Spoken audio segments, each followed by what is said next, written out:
All right, hello and good evening. Welcome to Hope TV's Newswatch on this last Friday of the month. Thank you so much for choosing us tonight to keep you in the loop as far as the news is concerned. And so, being the last Friday, we shall be wrapping up the month in style as we sit down with the newly elected president of the Law Society of Kenya, Charles Kanjama. He will be telling us, among many other things, what does the Kanjama era mean for the ordinary Kenyan seeking justice, and what is his blueprint ahead of a peaceful 2027 general elections. Plus, I know you'd also like to understand how it feels for him to be addressed as Mr. President.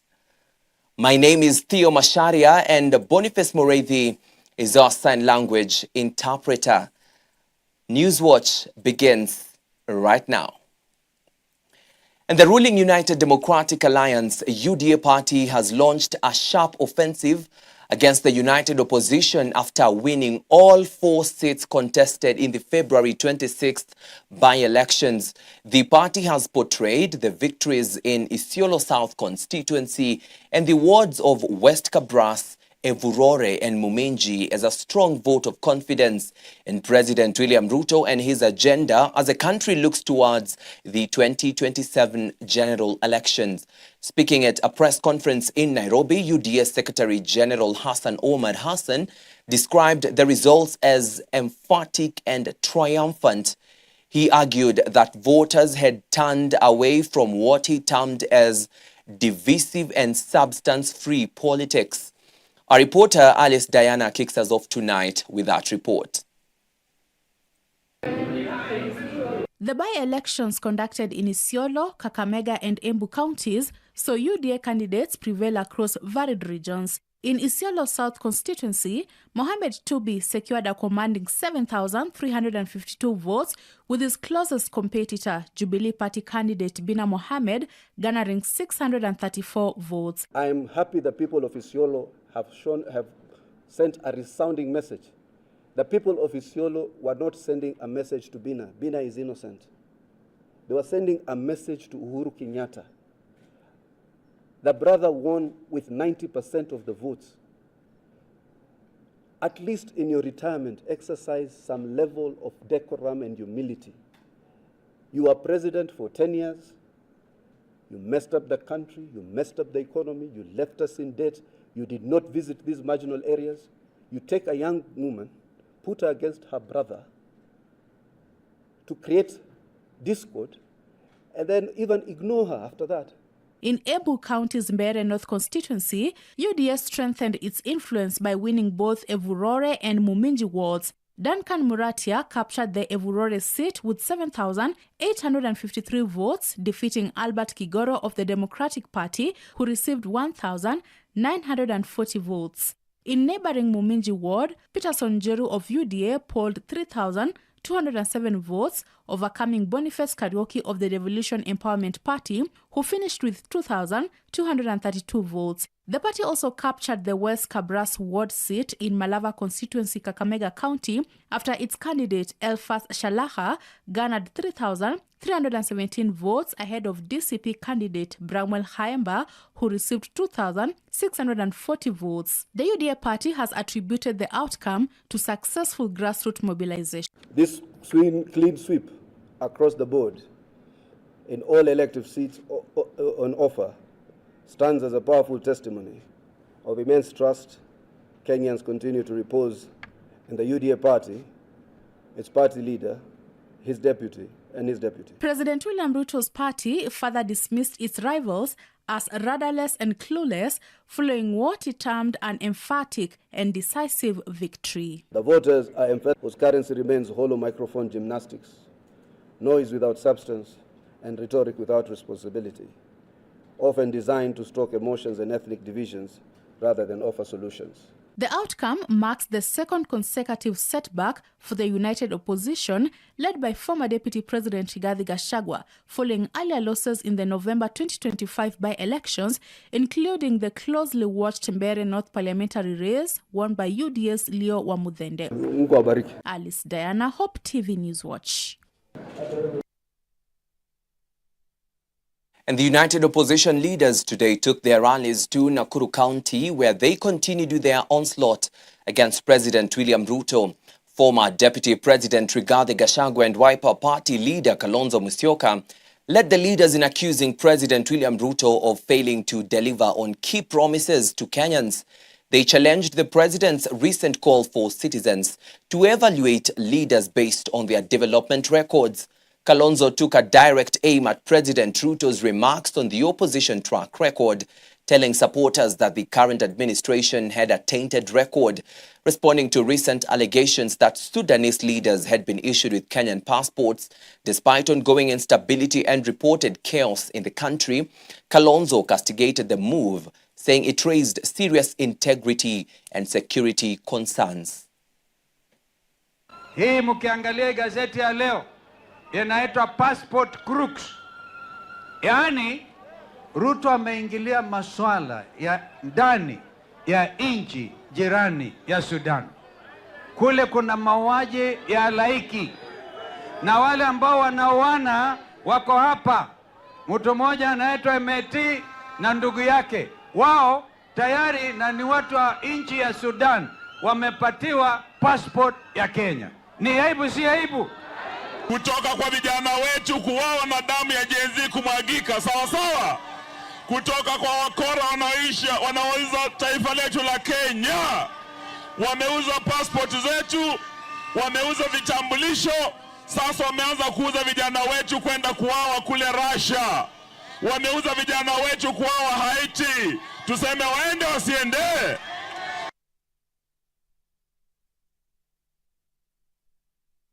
Deputy President Kithure Kindiki has responded to the ODM party broad-based wing that has been demanding for the deputy president's seat, saying that the William Ruto-led government has a room to accommodate everyone. Speaking in Suba South constituency during a resource mobilization event for smaller trade groups, Kindiki said that there was no need to scramble for the seat. ODM leaders present at the event have, on their part, called upon the Nyanza region to support President William Ruto. After being bullish about guarding his deputy president's seat selfishly, Deputy President Kithure Kindiki appeared to use a conciliatory tone today when speaking about the subject of coalition agreement between UDA and ODM. Speaking in Suba South constituency, Homa Bay County, Kindiki told ODM broad-based leaders that President William Ruto's government is big enough to accommodate everyone. Hii serikali ya broad-based inatosha. Sisi zote tutatoshea pale. Musiwe na wasiwasi. It is not about one against the other. All of us can have a place in the broad-based administration because there is enough for all the people of Kenya. The event gave Kindiki the platform to rally the Nyanza region behind the broad-based arrangement, stating that the region will reap heavily from President Ruto's government. Sio tu kutoa sauti na kusema two-term. Two-term ni masoko yetu ijengwe kama hiyo tatu inajengwa hapa Suba South. Two-term ni 2 billion shillings ya kuweka 20,000 households with power here in Homa Bay town. ODM party leader Oburu Oginga shied away from the running mate subject, but he emphasized that ODM is aligning itself ahead of next year's general elections with like-minded individuals. The ODM cannot be left behind. ODM must continue to prepare for the next year's elections. And therefore, as we continue, we are not in the arrangement of one side which is saying that Ruto is one term. Treasury Cabinet Secretary John Badi was the host for the event which brought together cabinet secretaries, principal secretaries, and a host of members of parliament allied to the government. Mano mbunge Mauriri. Jacob Uchiro, Hope TV, Nairobi. An Inspector General of Police, Douglas Kanja, has announced that investigations involving the recruitment of Kenyans into the Russian military are at an advanced stage, warning of prosecution to those who will be found culpable. Speaking on Friday during the annual high-level security conference for regional commanders and directors in Mombasa, Kanja intimated that police are working closely with the DCI to dismantle networks allegedly facilitating the travel of Kenyans abroad under questionable arrangements. His remarks follows a report presented by the National Intelligence Service (NIS) to Parliament, indicating that approximately 1,000 Kenyans had been recruited into the conflict, with 89 reportedly serving on the front lines as of February. Criminal gangs masquerading as border operators that have been harassing Kenyans of late were also put on notice. We are doing a lot actually to get to the bottom of this matter, and a lot of inquiries are ongoing. I know the DCI is very busy in that direction, and at the end of the day, we are going to get to know who did what, who played which role, and so forth and so forth. Any person who has committed a crime in that direction, then you have a day in court.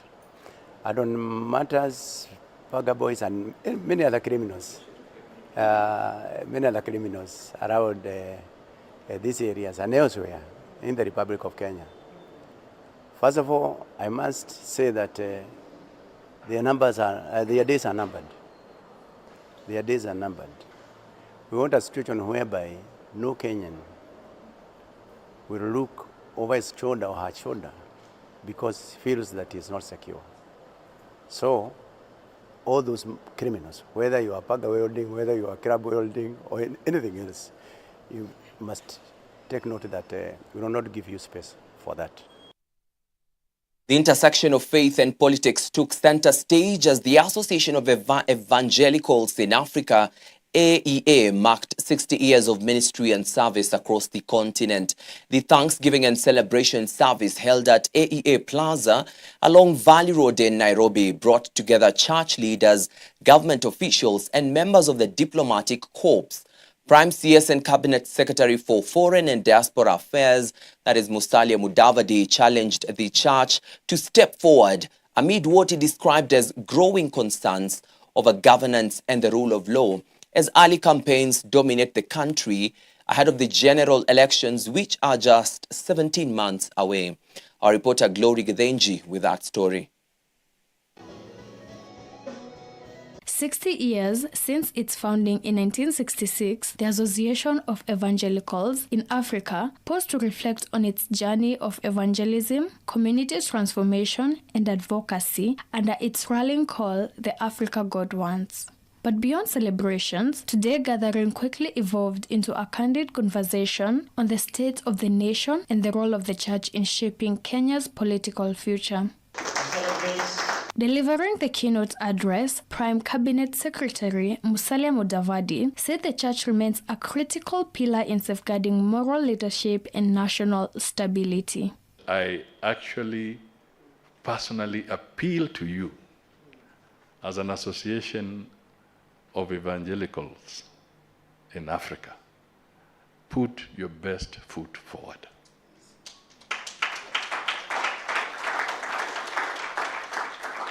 We have to talk to our citizens, young and mature and aged, all of them, in equal measure. We have to talk to them. We have to talk to institutions. We have to talk to governments. We have to talk to the leadership at all levels, because there is a crisis. There is a crisis, and we cannot continue living a lie. There is a crisis. Mudavadi warned that weakening institutions threatened democratic gain and urged faith-based organizations to actively defend justice, accountability, and peaceful coexistence. Church leaders at the event echoed his sentiments, emphasizing mentorship and civic formation starting at a young age. Redeemed Gospel Church, RGCC Senior Pastor Esther Obasike called on churches to rethink how they nurture future leaders. I don't vote you because you're from my tribe. I vote you because you have something to offer to the society. So how do we shape these people? We need to first and foremost let them understand what are the needs in our country, because some people are on the street, but when you ask them, if you give you leadership, what will you do? They have no clue to what they want to do. So what are the needs in our country? What kind of leadership do we need? What kind of leadership does God want us to do? Her remarks underscoring growing concerns among faith leaders, Reverend Judy Mbugua highlighted the spiritual responsibility of believers during election cycle and politically charged seasons. She emphasized the underrated power of prayers for our leaders and country that can make a great change in the country and her leaders. Many times when things were very turbulent and people thought that things will go haywire, and the church was called to prayer, we saw stability, we saw peace. And I know that the Bible talks so much about prayer for different aspects of life, but particularly even for leaders and particularly political leaders. Reporting for Newswatch, my name is Glory Githinji. Great, and that report by Glory Githinji brings us to our first break right here on Hope TV's Newswatch. We take that break, and then when we come back, it's time for that sit down with LSK President Charles Kanjama. Keep it Hope TV.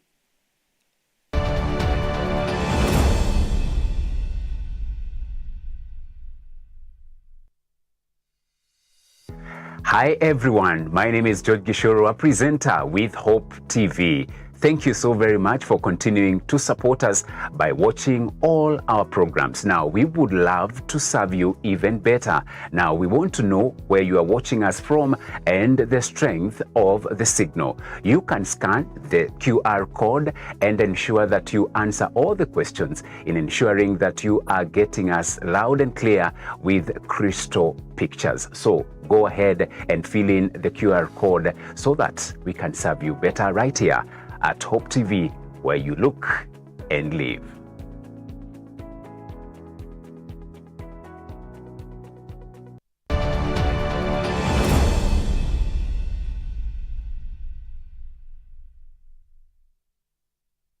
Great, welcome back, and thank you for choosing us to inform you tonight. Now, new leadership, old challenges, and an election clock that is ticking. In February 2026, the legal fraternity handed Senior Counsel Charles Kanjama the mandate to lead the Law Society of Kenya.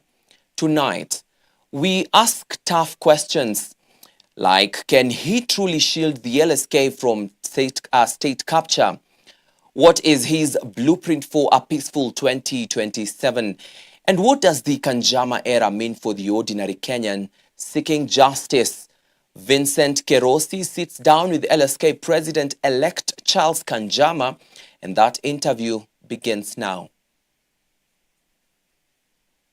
An advocate of the High Court of Kenya with over 2 decades of experience in litigation, corporate governance, legal education, and public policy. He is a mediator, a certified public secretary, a certified public accountant, and in 2022 he was formally admitted into the Senior Counsel Bar, the highest designation for advocates. Seated right before me is the 52nd president of the Law Society of Kenya, Senior Counsel Charles Kanjama, having garnered 3,728 votes. Congratulations, Mr. President. Thank you so much, Vincent, and also to your listeners. I want to pass my very profound compliments and gratitude to all members of the Law Society of Kenya, in particular to those who voted, and very much to those who voted for me and believed in my candidature. Now that I've been elected 52nd President of the Law Society of Kenya, as I prepare to take office in a month's time together with the other leadership of the Law Society, Vice President and other council members, our task is to come up with a work plan that implements our complete manifesto to serve all lawyers, not just those who voted for me, not just those who voted, but all lawyers who LSK is meant to serve, and to ensure that the Law Society also is public facing in terms of rule of law, champions rule of law for the interests of all Kenyans. Sure. And let's begin right there. You successfully campaigned and won on the acronym RIPE. For those who don't know, what is really about RIPE? Actually, I was telling them the time is ripe. And of course, the time is ripe means that it is high time for us to do something. What did we want to do? RIPE meant rule of law, R, integrity and independence, I, practice and welfare. These are the bread and butter issues for lawyers, P, and then engagement, E, engagement with branches and chapters of the Law Society, other stakeholders, etc. So Section 4 of the Law Society of Kenya Acting sets out the functions of the Law Society. There are about 14 of them. And when I assessed them, I identified 4 major pillars of the mandate of the Law Society. And those are the ones that form the acronym RIPE: rule of law, integrity and independence, practice and welfare, and engagement. So I was telling voters the time is ripe for CK and for the Law Society of Kenya to be transformed and to focus very strongly on each of those 4 areas. My other manifesto slogan was a strong LSK for all. LSK has faced challenges that may lead towards gradual division, disintegration, lack of unity. And I was saying we need an LSK that is strong for all its members in their diverse areas and places of practice. Your predecessor, Faith Odhiambo, was very vocal in 2024 during the Gen Z protests. Do you intend, or do you see the LSK maintaining that kind of public-facing activism, or you are going to lean more into the internal, professional, reforms? What I have been saying is that these 4 pillars of the Law Society of Kenya are like 4 legs of a table. If one of the legs is shorter, is not as strong as the other legs, then the table is wobbly. So the truth is you need to have equal emphasis on rule of law. Those are the public-facing issues, integrity and independence of both the bar and the bench, and even of the public. That is an internal as well as external issue.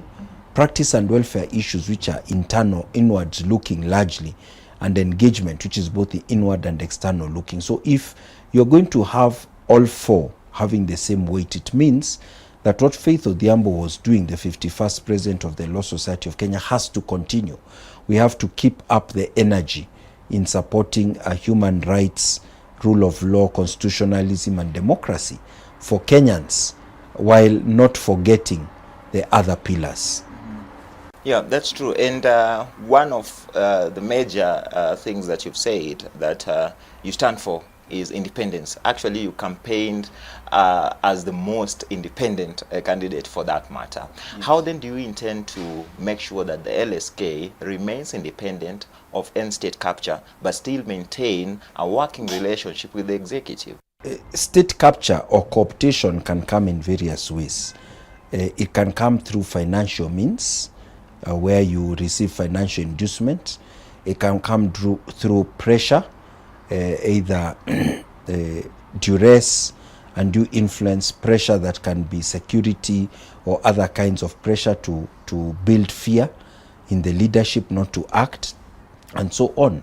So to avoid all this, you have to be a person of integrity who's not going to be compromised on financial basis.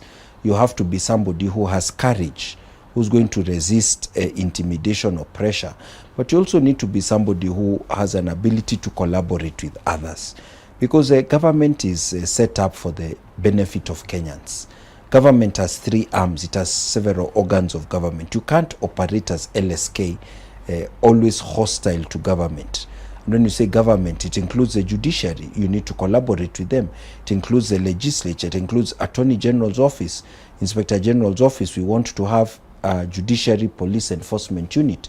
We need to collaborate on many occasions. But if we find any of the people we are collaborating with in any arm or organ of government or level of government is going against the rule of law, then we tell them, no, we are not with you on this issue. You need to reform. So LSK should be recognized as a reliable partner for any person, organ or institution that is committed to the rule of law, and they should know us as people who are ready to challenge any institution or individual who undermines the rule of law, good governance or constitutionalism. You privately practice as well, and you have a law firm. Yes. How then, what happens when you have a client who sort of will conflict your interest? You see, fortunately in the legal profession, we have practices and standards of how to deal with conflict of interest and how to avoid conflict of interest. I'm also a corporate governance expert. I'm a certified secretary, and we understand the question of conflict of interest. So you try to avoid situations of conflict of interest. Where you can't avoid, you disclose. So there are ways or mechanisms of dealing with them. And then where you find that the conflict is strong, then you step back from decision making on the particular issue. You understand? So those are the ways that you apply to avoid conflict of interest. Actually, principles and standards of behavior, because there's nobody who completely has no, you could say, competing interests in the course of their work. But of course, it's also important that, for example, in my professional practice, that I'm able to operate and survive with a business that comes from different sources, so that I'm not wholly dependent or heavily dependent on one particular client, not heavily dependent, say, on public sector. You have a mix between public, private sector, individual clients, and so on. That is what other presidents of the Law Society of Kenya have also done to maintain their independence. You are known as a constitutionalist. That is one term that is used on the corridors of justice to refer to you. In 2010, you were a very vocal voice in the no camp during the 2010 constitution referendum. But right now, you're the primary defender of this constitution, of this supreme law of the country.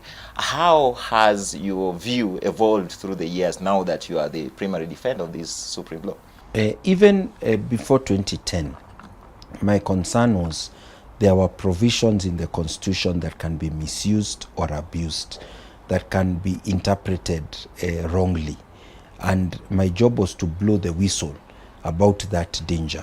The moment Kenyans decided to pass the constitution, after those supporting the constitution said, no, these issues will not come a reality, then it was our job to implement the constitution, because it's now a social contract. It's a document that binds all of us.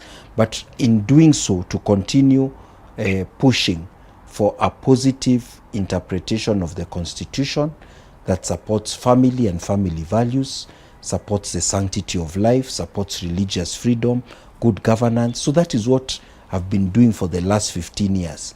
So before that, I saw where the risks were, where the gaps were.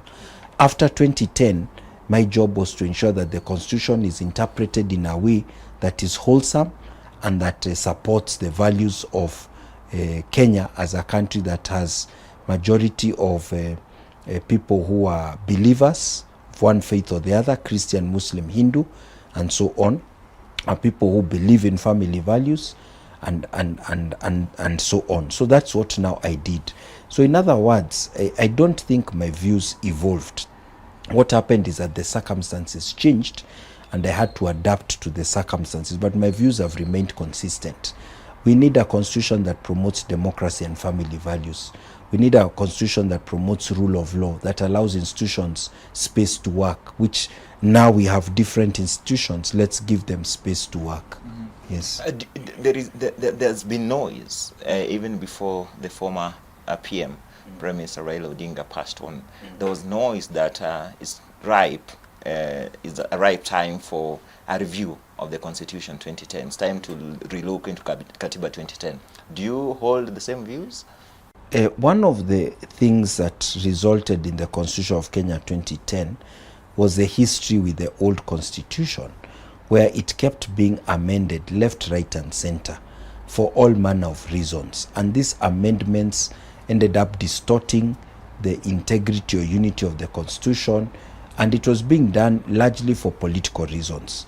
So I have two views on the matter. One view is that we need to avoid going down that path of the old constitution, where every political interest wants to amend the constitution to satisfy short-term political goals. That distortion and defacing of the constitution is not something that I recommend. On the other hand, the constitution is not a sacred text. It's not the Bible. It's not the Quran for Muslims. It's not a perfect document. It has imperfections. And if we notice some imperfections in some areas, then some, you could say, minimalist amendments, they're not amendments that radically transform the way the constitution is, are welcome.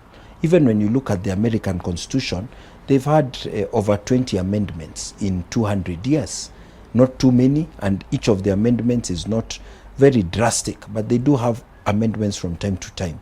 So even the Constitution of Kenya 2010 will be in need of amendments.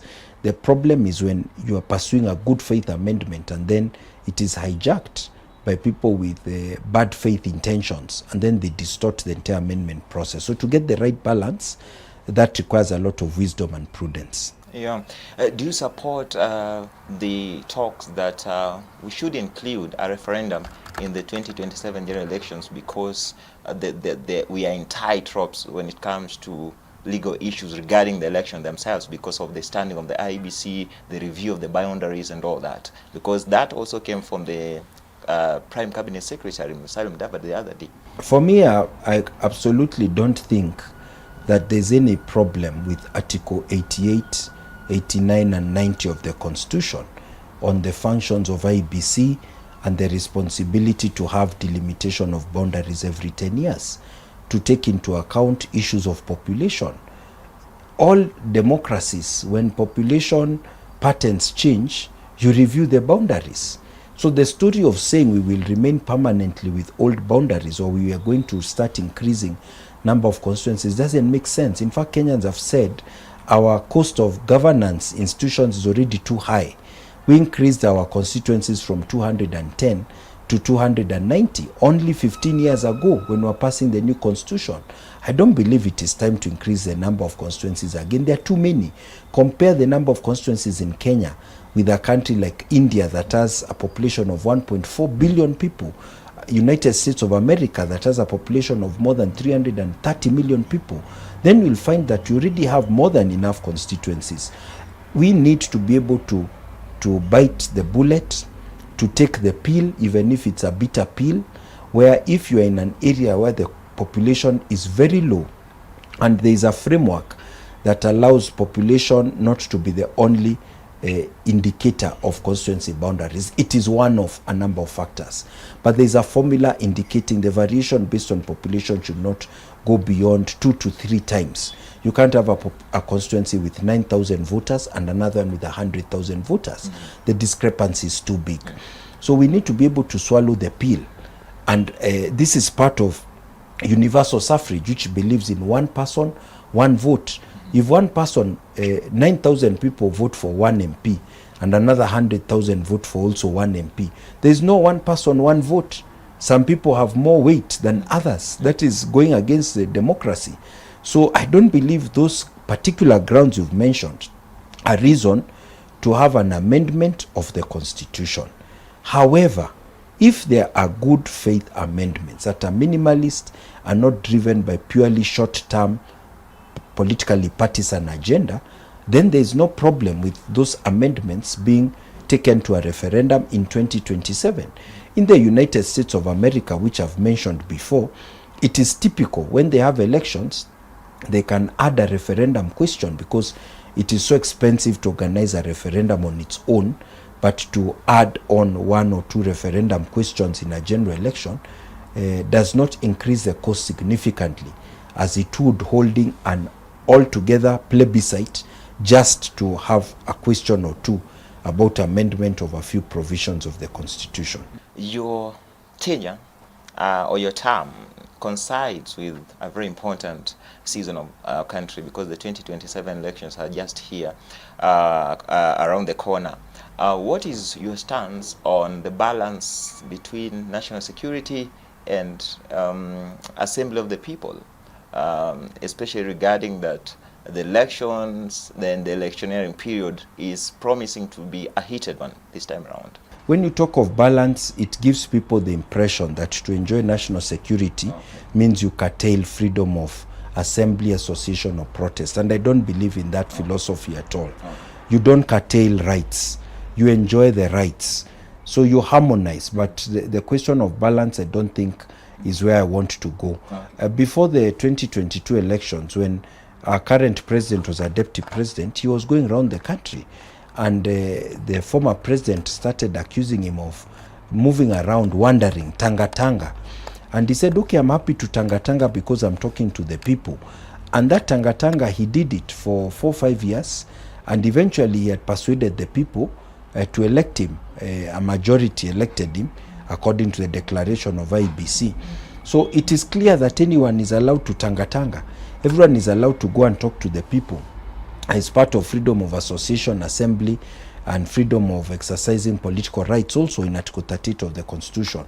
So when that is being done, if we find interference by any people or sections of society, whether it is thugs or goons that have been hired or that have been mobilized by other political players, whether it is agents in the National Police Service, this has to be deployed and action has to be taken very aggressively to stop it. We can't just be looking at it and assuming it's normal. It's not normal. We know that the LSK sits in the Judicial Service Commission, has a seat or two in the Judicial Service Commission. How do you intend then to use your seat as the president of the LSK in the Judicial Service Commission to give the public confidence that if a person loses election, they can clearly go to court and they get justice for what it is? Okay, first let me clarify. LSK does not have a seat in the Judicial Service Commission, but 2 members of the Law Society of Kenya are elected by the members of LSK to sit in JSC. And because they're elected by members, they have the responsibility, together with other commissioners in JSC, to ensure that there is accountability and independence of the judiciary. 2 key values, independence and accountability.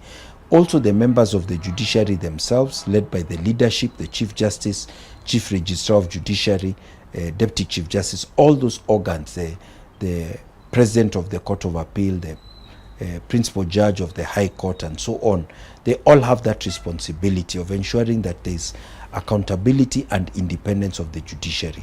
And because LSK is an important player in the legal justice system, we are going to work with the other organs and play our role. When we need to blow the whistle and make noise, we will. When we notice contraventions, interference with the independence of the judiciary or even accountability of the judiciary, it doesn't matter the source. The source could be the executive, it could be the legislature, it could be county government, it could even be from within the judiciary itself. It could be from whichever source. We are going to blow the whistle and insist on that independence, which is at the service of accountability. So we also insist on accountability. Okay. You've talked about you're going to push for a special judicial police unit? Yes. I said I was going to do that. It's even in my manifesto. It has been in my manifesto. What I've said is very simple. When court orders or decrees are made, they should be executed, which means implemented as a matter of course.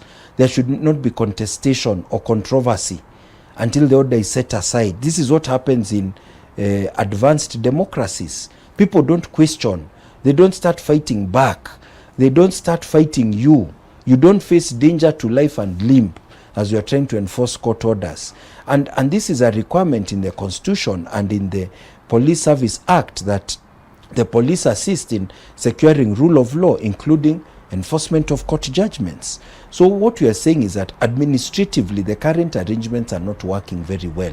When all the police are separate from the judiciary, police sometimes donate some of their members. For example, in administration police, they go to guard judiciary, to guard MPs, to guard any senior officers, even in the executive.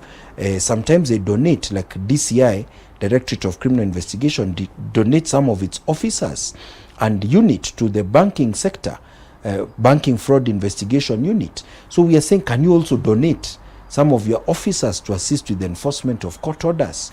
Even as you speak into the Wakili Towers, which has been a project for a long time now. Hasn't been completed by the leadership that have been before you. What is your immediate solution to the pupillage crisis and the economic hardships facing the young lawyers or the young practitioners of law in the first few years of practice?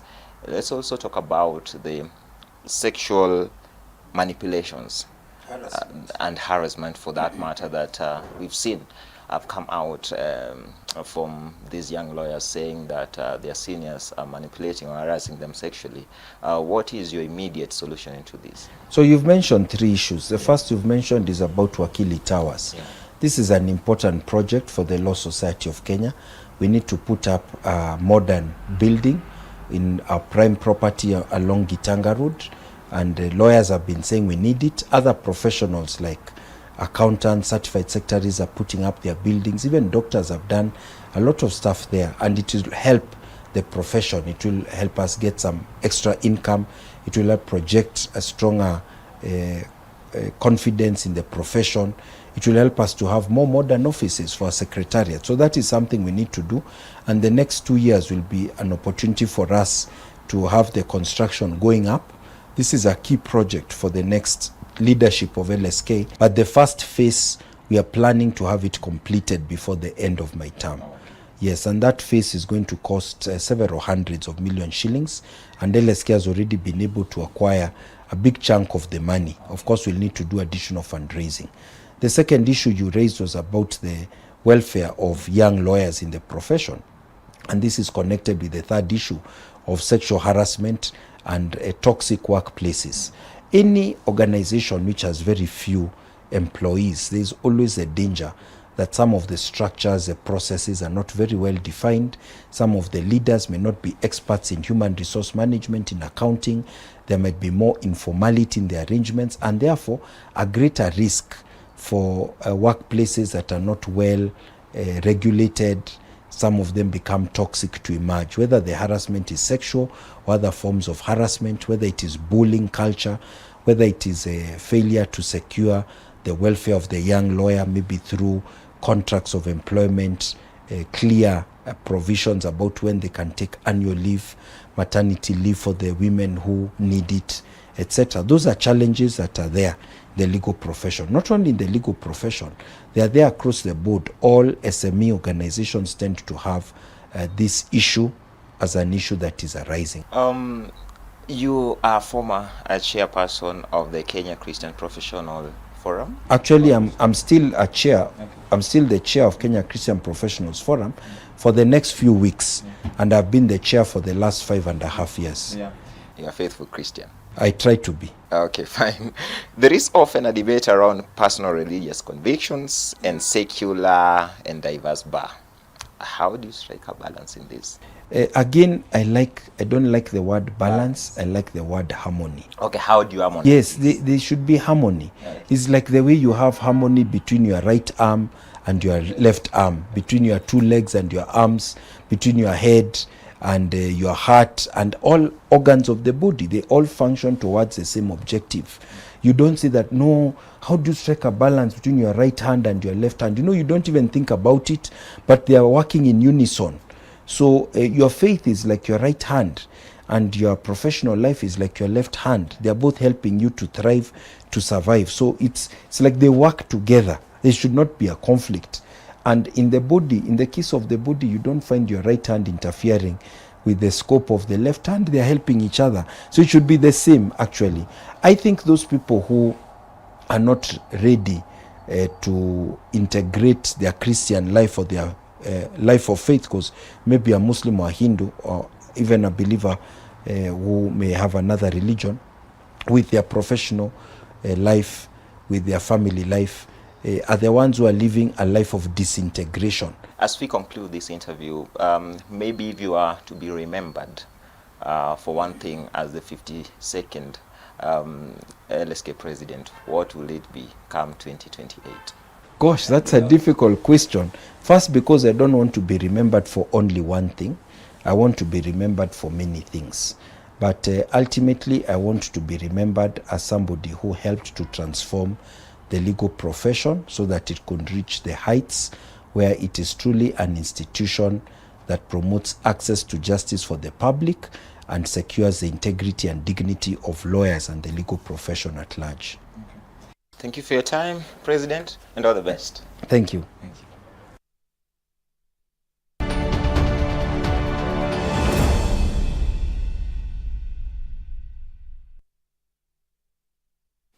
Indeed, quite an informative piece there by our very own Vincent Kerosi, really just putting us into the shoes of LSK President Charles Kanjama. And from that informative interview, it's now time for us to jump into the playfields and we kick off on some matters UEFA. Now, the draw for the UEFA Champions League round of 16 has been done today with several mouth-watering clashes to look forward to. Spanish giants Real Madrid will face off with Manchester City, while Liverpool face Galatasaray. Bayern Munich will lock horns with Atalanta. Hansi Flick's Barcelona will battle it out with Newcastle as Atletico Madrid face Tottenham. Arsenal will tackle Leverkusen, and Portugal's Sporting Lisbon have been drawn to face Bodo Glimt. The first legs of the games will be played on the 10th and 11th of March.